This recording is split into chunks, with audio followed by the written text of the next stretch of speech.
প্রত্যেকটা কথাই দালালির কথা। এবং সংসদে দাঁড়িয়ে চুন্নু ভাই বলেছে যে আওয়ামী লীগের দালালির জন্য আমরা এলাকায় যাইতে পারি না, মানুষ আমাদেরকে দালাল বলে।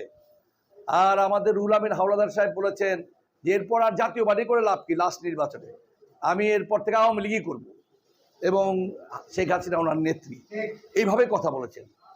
আমি সমস্ত বাংলাদেশের রাজনৈতিক দলকে এবং মিডিয়াকে আমি চ্যালেঞ্জ করছি, আওয়ামী লীগের এই দীর্ঘ সময় যে আমাদের জিএম কাদের সাহেব গত 6-7 বছর যাবৎ দায়িত্বে আছেন, 18 নির্বাচনের পর এবং এই যে 24-এর নির্বাচনের পরবর্তী পর্যায়ে যে 6-7 মাস, একটি ভিডিও ফুটেজ দেখাতে পারবেন না যে জিএম কাদের আওয়ামী লীগের পক্ষে একটি কথা বলেছে।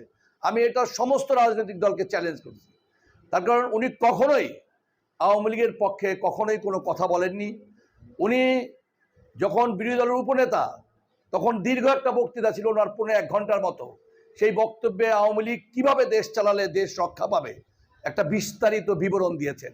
আওয়ামী লীগ কিন্তু কোনো কথা ওনার শুনেননি, কিন্তু উনি কখনো শেখ হাসিনার প্রশংসা করে বা আওয়ামী লীগের প্রশংসা করে একটি বক্তব্য সংসদে বা সংসদের বাইরে দেননি, যার কারণে শেখ হাসিনা কখনোই ওনাকে বিরোধী দলের নেতা বানাতে চাননি।